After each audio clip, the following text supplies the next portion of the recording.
The Strategic Forces Subcommittee of the House Armed Services will come to order, and want to ask unanimous consent that Mr. Carvajal be allowed to sit on this hearing since he's not a member of the full HASC. Without objection, so ordered. We're pleased today to have two witnesses with us, General John Hyten, Commander, U.S. Strategic Command, no stranger to this subcommittee, and a newer one, Mr. John Rood, Undersecretary for Defense Policy. Thank you both for testifying and being here with us today. We know it takes a lot of time to get ready for these hearings, and we appreciate the time you put into it and your service to our country. What we're going to do, because we're going to be called for votes at 4 o'clock, Jim and I are going to, the ranking member and I are going to submit our opening statements for the record so that we can go directly to questions, if that's okay with y'all. Without objection, so ordered. And what I'll do is I'll ask either one of you who wants to start first with your opening statement, and we'll recognize Mr. Rood for your opening statement. Thank you, Mr. Chairman. Ranking Member Cooper, distinguished members of the committee, thank you for the opportunity to testify on the President's FY19 budget request for strategic forces. In terms of the security environment and strategic priorities, I'll just briefly summarize that. Today, the United States faces an increasingly complex global security environment in which the central challenge to our prosperity and security is the reemergence of long-term strategic competition by revisionist powers in China and Russia. While they pose separate challenges with unique attributes, both China and Russia seek to reshape the world order and change territorial borders. Consequently, they pose increasing security threats to us, our allies, and our partners. Long-term competition with China and Russia requires increased U.S. and allied military investment because the magnitude of the threats they pose today and the potential that these threats will increase in the future. We must also simultaneously strengthen our efforts to deter and counter the clear and present dangers posed by rogue regimes such as North Korea and Iran. The U.S. military remains the strongest in the world. However, our advantages are eroding as potential adversaries modernize and build up their conventional and nuclear forces. They now field a broad arsenal of advanced missiles, including variants that can reach the American homeland. For example, only last week, Russian President Putin claimed publicly that Russia now possesses unprecedented new types of nuclear forces with which to target the U.S. and our allies. While this picture is unsettling and clearly not what we desire, as Secretary of Defense Mattis has pointed out, quote, "We must look reality in the eye and see the world as it is, not as we wish it to be," end quote. The administration has heeded this admonition in our recent strategic reviews, the National Security Strategy, the National Defense Strategy, and the Nuclear Posture Review. They reflect a consistent and pragmatic assessment of the threats and uncertainties we face regarding the future security environment. Our task at the Defense Department is to ensure that the U.S. military advantages endure, and in combination with other elements of national power, that we are fully able to meet the increasing challenges to our national security. Weakness invites challenges and provocation, but as both George Washington and Thomas Jefferson observed, American strength deters war and promotes peace. It also assures our allies and attracts new partners. Strengthening our alliances and attracting new partners is a critical element of retaining our advantages. As the National Defense Strategy points out, quote, "Mutually beneficial alliances and partnerships are crucial to our strategy, providing a durable, asymmetric advantage that no competitor or rival can match. This approach has served the United States well in peace and war," end quote. The 2018 Nuclear Posture Review reflects DoD's strategic priority to maintain a safe, secure, survivable, and effective nuclear deterrent. The logic of the NPR was best articulated by Secretary Mattis when he said, quote, "This review rests on a bedrock truth. Nuclear weapons have and will continue to play a critical role in deterring nuclear attack and preventing large-scale conventional warfare between nuclear-armed states for the foreseeable future. U.S. nuclear weapons not only defend our allies against conventional nuclear threats, they also help them avoid the need to develop their own nuclear arsenals. This, in turn, furthers global security," end quote. Effective deterrence is critical to our security, and in a complex and dynamic security environment, there is no one-size-fits-all approach to deterrence. The requirements for effective U.S. deterrence can vary greatly depending on the perceptions, goals, interests, strengths, strategies, and vulnerabilities of different potential adversaries. The deterrence strategy effective against one potential adversary may not deter another. Consequently, the 2018 NPR calls for the United States to tailor deterrence as necessary across a spectrum of adversaries, threats, and contexts. The 2018 NPR confirms the findings of all previous NPRs that the diverse capabilities of the nuclear triad provide the flexibility and resilience needed for deterrence. Unfortunately, each leg of the triad is now operating far beyond its originally planned service life. Consequently, we must not delay the recapitalization of the triad initiated by the previous administration. We're off to a good start. The 2019 budget request funds all critical Defense Department modernization requirements, helping to ensure that modern replacements will be available before the nation's legacy systems reach the end of their extended service lives. The FY19 budget request for nuclear forces is $24 billion, which includes $11 billion for nuclear force sustainment and operations, $7 billion for recapitalization programs, including the LRSO, B-21, GBSD, and Columbia-class SSBN, and $6 billion for nuclear command, control, and communications. In addition, the President's budget request includes 2 supplemental capabilities to enhance deterrence against emerging challenges in the near and midterm. The Department requests funds to modify a small number of existing SLBM warheads to provide a low-yield ballistic missile option in the near term. We also request funds to initiate an analysis of the performance requirements and costs to pursue a modern nuclear-armed sea-launched cruise missile that could be available in the midterm. These proposed supplements would contribute to deterrence by raising the threshold for nuclear use. They would do so by denying potential adversaries confidence that their coercive threats of limited nuclear first use or actual first use can provide a useful advantage over us and our allies. These supplements do not and are not intended to mimic adversary nuclear capabilities. They can nonetheless help address the imbalance in U.S. and Russian non-nuclear strategic forces and create incentives for Russia to return to compliance with its nuclear arms control commitments. The U.S. commitment to nonproliferation and arms control remains strong. The U.S. remains committed to all of our obligations under the Nuclear Nonproliferation Treaty, including Article 6. We will continue to use arms control measures like the New START Treaty, nonproliferation measures, and counter-nuclear terrorism measures to advance the security of the United States and our allies and partners. Let me now turn to missile defense. The Department's FY19 budget request supports the President's directions as set out in the National Security Strategy to develop a layered missile defense system to protect the American homeland from North Korean and Iranian missile threats. Our missile defense system not only protects the American people, it strengthens deterrence of war and assurance of allies. Today, the ground-based mid-course defense system provides this protection for the U.S. homeland. It consists of 44 ground-based interceptors deployed in Alaska and California, land, sea, and space-based sensors, and a command and control system. We are strengthening this GMD system and investing in technologies to ensure that we can continue to counter rogue state missile threats to our homeland. Doing so is one of our highest priorities. For this purpose, last September, DoD requested the reprogramming of FY17 funding of over $400 million to counter the North Korean missile threat. Congress approved this request. A portion of these funds support important homeland defense activities, including initiating work on the procurement of 20 additional ground-based interceptors in Alaska as early as 2023, which will bring the total to 64 fielded interceptors. The reprogramming also funded a service life extension to the Cobra Dane radar in Alaska and software upgrades to the sea-based X-band radar.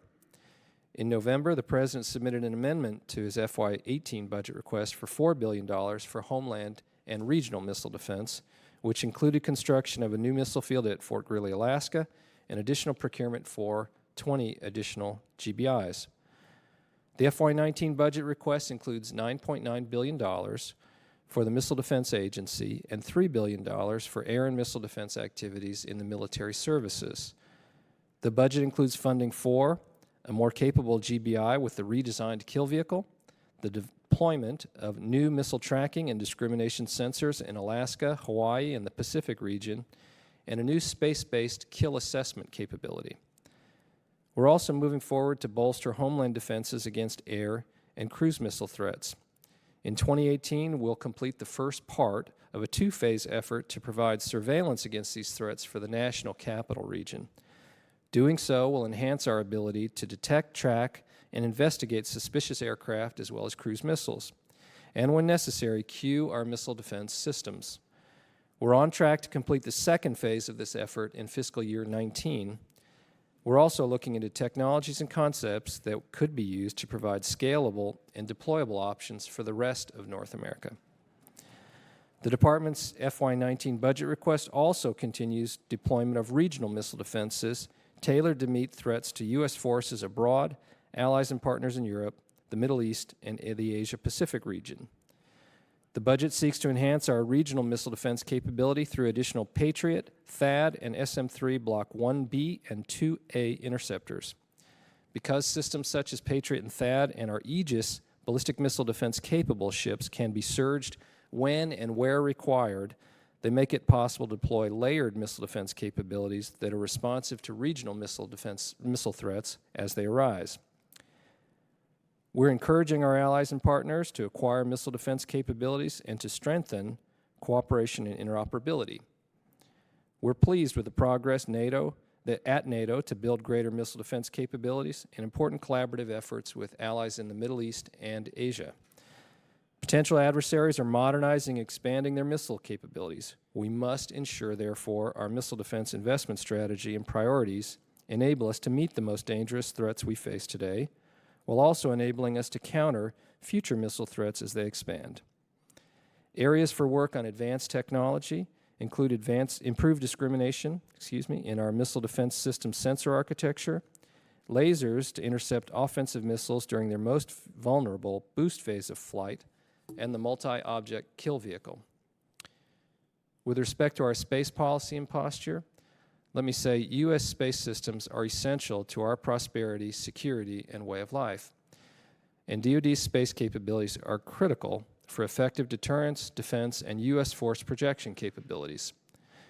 Consequently, DoD must be prepared to address threats to our national security assets located in space. Due to the critical importance of these assets, the National Security Strategy states, quote, any harmful interference with or an attack upon critical components of our space architecture that directly affects this vital U.S. interest will be met with a deliberate response at a time, place, manner, and domain of our choosing, end quote. The President's FY19 budget request includes $12.5 billion to take steps to establish a more resilient, defendable space architecture. This is an increase of $1.1 billion from the FY18 budget request. The United States, however, I would add, does not fight alone. Bringing together our allies and partners to share capabilities and information strengthens deterrence and defense. Cost-sharing agreements, hosting U.S. national security payloads on foreign systems, and data sharing arrangements to bolster shared space situational awareness are just a few of the opportunities that our allies and partners provide. Mr. Chairman, let me conclude by stating that in this increasingly complex and threatening security environment, the Defense Department must sustain the capabilities needed to deter and defend against attacks on our homeland, U.S. forces deployed abroad, allies and partners. We must make the investments needed to address the ongoing erosion of our advantages and remain the preeminent military power in the world. Along with our allies and partners, we must ensure that we have the capabilities needed now and in the future to protect our people and the freedoms we so cherish, and are able to engage potential adversaries diplomatically from a position of strength. To do so, I urge you to support the important capabilities funded in the President's FY19 budget request. Thank you, Mr. Chairman, for the opportunity to be here before you today. Thank you. General Hyten, you're recognized for your opening statement. Thank you, Mr. Chairman. Ranking Member Cooper.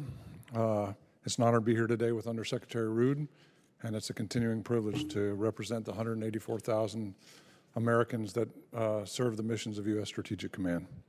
I want to start by thanking this committee for your enduring support for our nation's defense. And with your approval, I'd like my full statement to be made part of the record.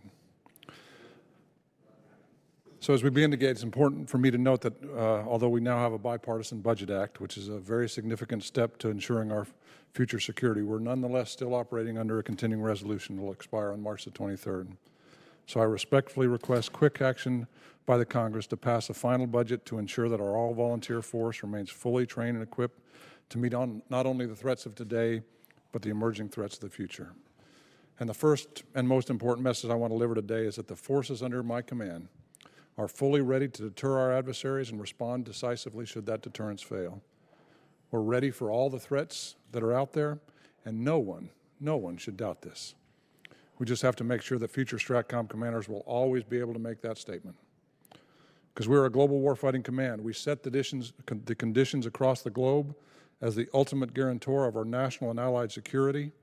Our forces and capabilities underpin and enable all other joint force operations.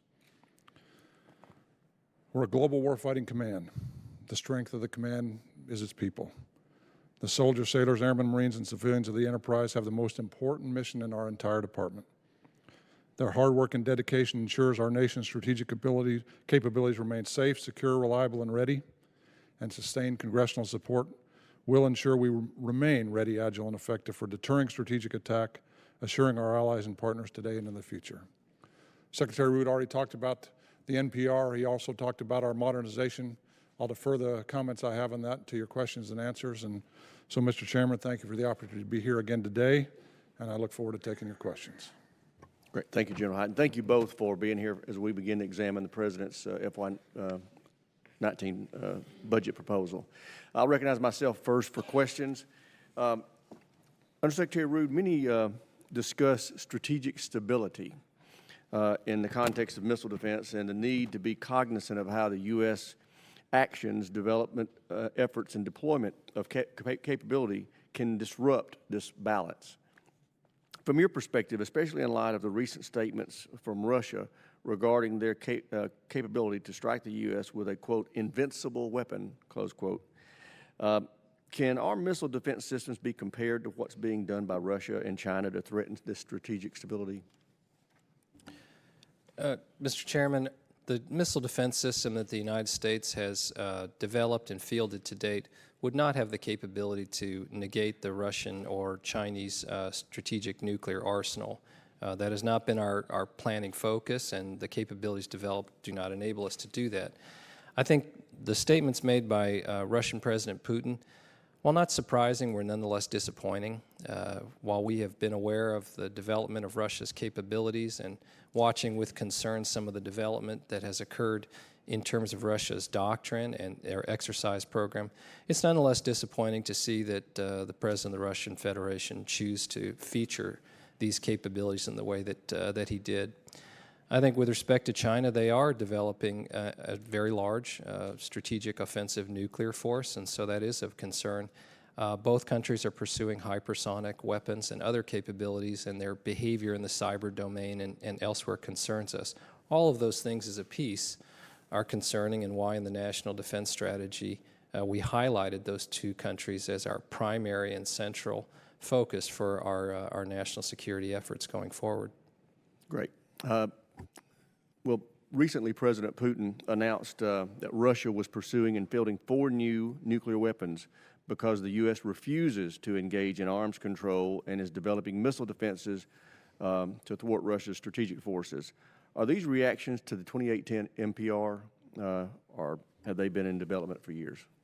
No, you're correct, Mr. Chairman. Those capabilities have obviously been in development for quite some time. President Putin talked about their maturity. They are clearly not capabilities that were developed within the last few months or last year. They have been at work. With regard to our commitment to arms control, the United States remains committed to our arms control obligations. That remains unchanged. Regrettably, the Russian Federation's track record in terms of its adherence to its arms control obligations leaves a great deal wanting.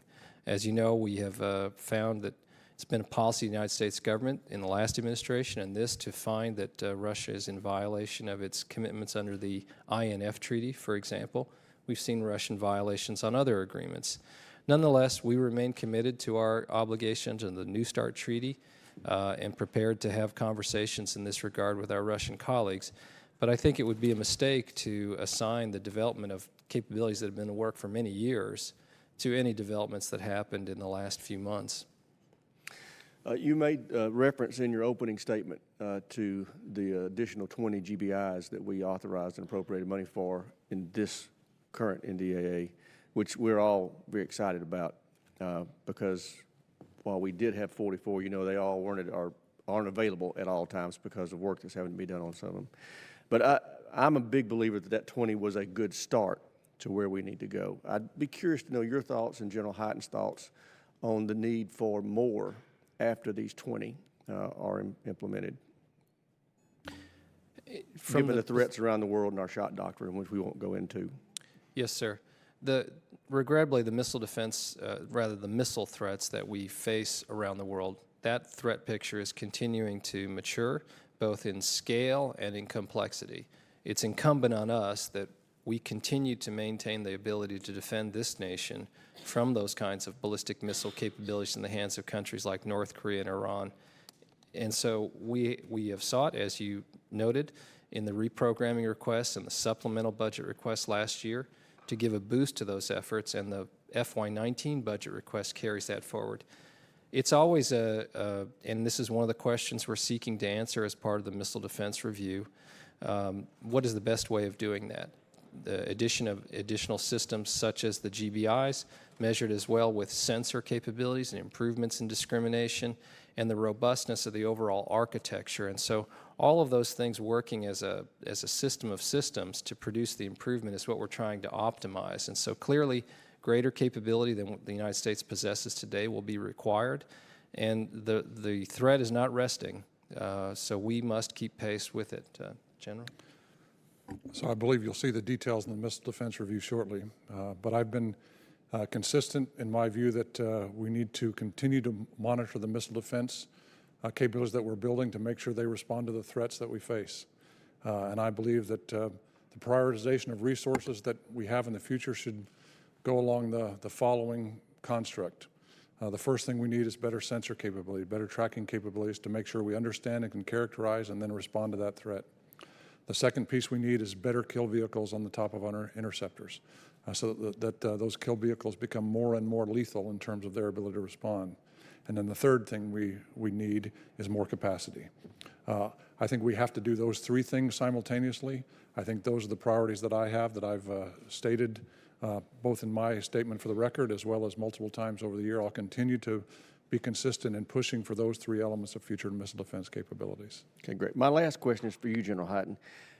You are known to say that you want to see us go faster than we've been going.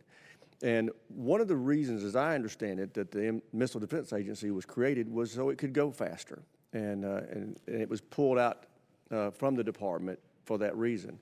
There's discussion now about pulling it back into the department under the R&E section. I'm concerned that that's going to bureaucratize it again and slow it down. What are your thoughts about that? So I hate bureaucracy. I hate any additional bureaucracy that causes the department to go slow. I don't think the organizational issue is necessarily a concern. I like the authorities the Missile Defense Agency has, and whatever structure we talk about it coming out of the Missile Defense Review, we have to make sure that we maintain those authorities to allow it to go fast. We can still go faster on the missile defense side as well. The one thing I'll point out about R&E, though, is that Mike Griffin has now been confirmed to be R&E in the Department of Defense. There's nobody I know that's more technically sound and hates bureaucracy and wants to go fast than Mike Griffin. So I believe there's a partnership there that can be made, but I would not advocate for lessening the authorities that the Missile Defense Agency has right now. Thank you very much. Chair recognizes the ranking member for any questions he may have. Thank you, Mr. Chairman. Thank the witnesses. In view of the number of participants in this hearing and the shortness of time, I'm going to defer my questions to the closed session. Thank you. Chair, now recognize the gentleman from Colorado, Mr. Lamborn. Thank you, Mr. Chairman. Thank you both for being here and the ways that you've served our country. Thank you, General Hyten, for coming by earlier. It was always good to touch base. And because of the shortness of the time, like the ranking member said, I'm just going to ask one question. And this is for both of you. We all know that, and you've just addressed it, General Hyten, that we need to have better space sensors. We need to look for other strategic uses of directed energy and things like that, so we stay ahead of potential adversaries. But when I look at the fiscal year 19 president's budget, I see that those kinds of things are zeroed out. So what's going on there from a funding standpoint? Okay. In terms of what's going on from a funding standpoint for efforts to be zeroed out for directed energies? No, for, well, space sensors in particular.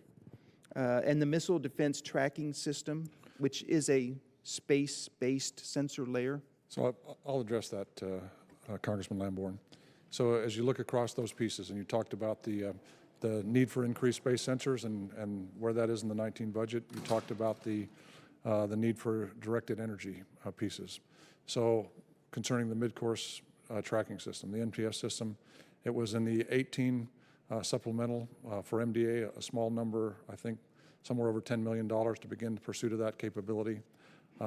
We had that discussion within the department. The department made a decision that what we'll do in the 19 budget, and you'll find it actually in the Air Force budget line, under the missile warning sensor technology, a line for $42 million to build demonstration capabilities to explore that piece. That $42 million will go at developing the technology we need for those capabilities.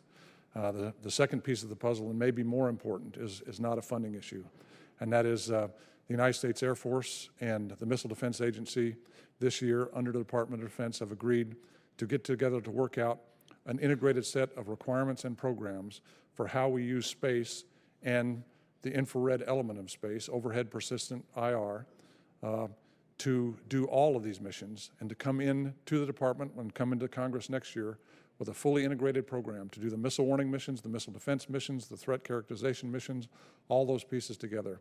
So that work will be ongoing this year, while at the same time the technology work will be ongoing. Nonetheless, I have advocated for that capability for a long time. 30 years of my life I've advocated. I believe we're ready to go into that. We need to move quickly. I appreciate where the department is on that. We have to make the decisions this year where we're going in the future. Okay, thank you so much. I understand better that things are moving forward. My initial impression and my staff needed to be updated, so I really appreciate that. I'm glad to see that these efforts are indeed starting to pay off. Thank you. And I yield back the balance of my time. Gentleman yields back. Chair, and I recognize the gentlelady from California, Ms. Davis, for any questions you may have. Thank you, Mr. Chairman. I'll defer to closed session as well.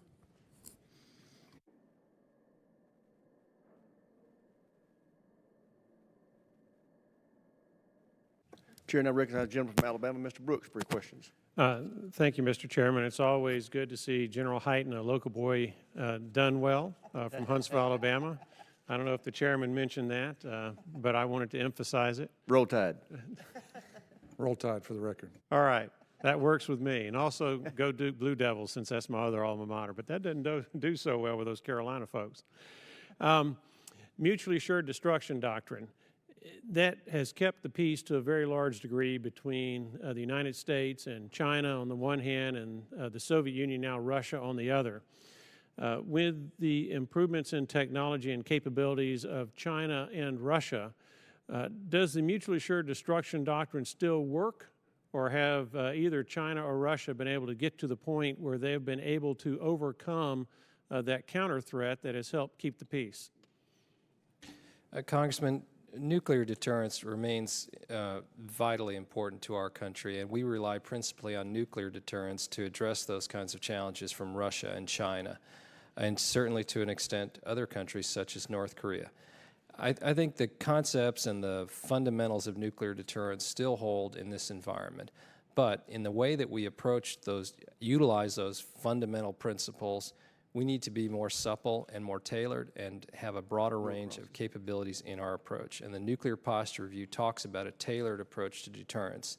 For example, we're concerned about some of the doctrine we see emanating from Russia, talking about early escalation, a greater reliance on nuclear capabilities in a conflict, perhaps some mistaken belief that the United States and our allies would not have the ability to respond to those sorts of capabilities. And so What you see in the nuclear posture review is a recommendation for some supplementary capabilities, because nuclear deterrence is not static and it won't be one size fits all. We have to update our toolkit and be flexible in our application of our principles and our tools to deal with this new environment. So I think nuclear deterrence still holds, and it is still a bedrock principle of our defense capability, but our application of it, we need to adjust ourselves to the new environment we face in order to keep the nuclear threshold high and not allow for some erosion of that.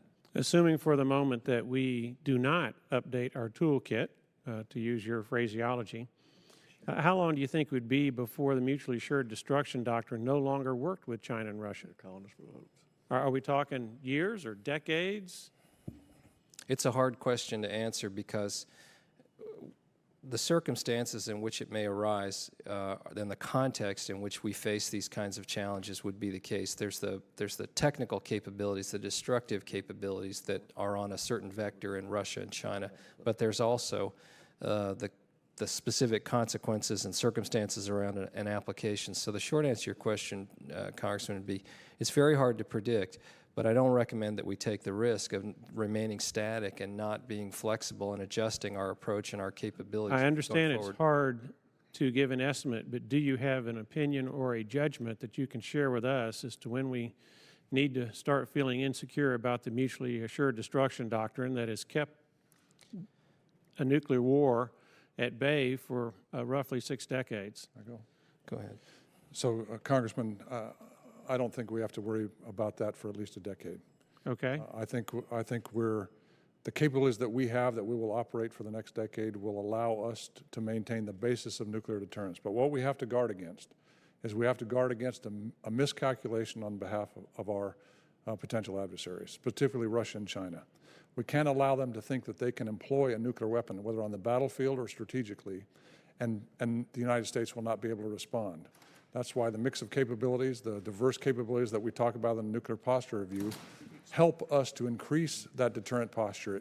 It raises the bar for the Russians or the Chinese to take that step across the line and do something foolish that would cause a significant issue. But there is nothing they can do outside of a massive attack against our country that we would not have the ability to respond to. And oh, by the way, our submarines, they do not know where they are, and they have the ability to decimate their country if we go down that path. So I'm confident in that, but we have to modernize these capabilities, because 10, 12 years from now, all the capabilities that I operate today will be reaching end of life. We can't allow that to happen without modernizing them and replacing them. Well, I agree with learning from history, and certainly with what happened on December 7th, 1941 in Pearl Harbor indicates that it's best to make sure that the other side knows that we're always capable of doing more than they want to deal with. So it seems that our missile interceptor system, to a very large degree, is designed to deal with rogue lesser nations like North Korea and perhaps Iran. How many interceptors do you think we need in the near future? How many more? And also, do you think we need an East Coast interceptor system as Iran appears to become more and more capable? And I'm almost out of time, so I don't know if the chairman will allow an answer or not. Briefly. The precise number of interceptors is one of the things we're evaluating as part of the missile defense review. In our budget request, you see a request for increase up to 64 that we will initially, those are our present plans for ground-based interceptors. We are looking at a mix of capabilities to improve that, to include the potential for a third site, but we haven't yet made a formal decision as to whether to pursue that and where. Thank you. Thank you, Mr. Chairman. What we're going to do, we've been called for vote, so I'm going to recognize Mr. Norcross from New Jersey and then Mr. Hunter from California. Then we're going to recess while we go vote, and we'll come back to the closed session after that. So, gentleman from New Jersey is recognized for 5 minutes. Don't need 5 minutes. I'll wait for closed session, Mr. Chairman. We're moving along. Gentleman from California is recognized. Thank you, Mr. Chairman. I'm going to go ahead and ask. General Hyten, multiple combatant commanders, including yourself, have expressed need for boost phase intercept capability, yet there's not a single line in MDA's budget to holistically address this. It could be the same answer you gave to Mr. Lamborn. You do mention nascent energy, directed energy efforts, super risky, super new. From your perspective, I guess this is down to brass tacks here. What is the fastest way to get boost phase intercept in the hands of the warfighter? So, Congressman, the boost phase intercept is an area of significant interest to Stratcom. We've stated clearly our requirement to move as far left as we can, including left of launch, to get after the missile defense threat. If you notice, the review that's currently underway has changed from a ballistic missile defense review to an overall missile defense review to talk about all those things. I expect those things to be discussed in the missile defense review as well. But to me, it's really not a technical question. To me, it's a policy question. And the challenge that we have is that if it is a kinetic weapon and we want to attack in the boost phase, that means we have to employ a kinetic weapon inside an adversary's territory. That is a significant decision for the policymakers in order to make. I'm a big fan of continuing to pursue directed energy, as Congressman Lamborn talked about a while ago, because I think the great thing about directed energy is that if we can employ that in that kind of directed energy actually continues out into space. It does not come down in an adversary's territory. The technology is advancing rapidly in that area right now. But I'll also point out that we've been working that for multiple decades now. And I had a boss once that told me, just remember, you know, directed energy has always been 5 years away. So we have to be careful not to put too many eggs in one basket. But you only mentioned directed energy. But that's because in NDA's budget, it only talks about directed energy. And nothing else. We can talk about details in the classified session. That would be much more effective to talk about the details in the classified session. Okay. Thank you very much. I yield back, Mr. Chairman. You bet. Great. I hate that we get interrupted for votes. We got quality witnesses like you, and we have a lot of questions, but they didn't ask us when we get called for votes. So we're going to have to just recess, and your time is valuable, so we're going to meet in closed session when we return. We will be gone for about 20 minutes. So with that, we are now in recess.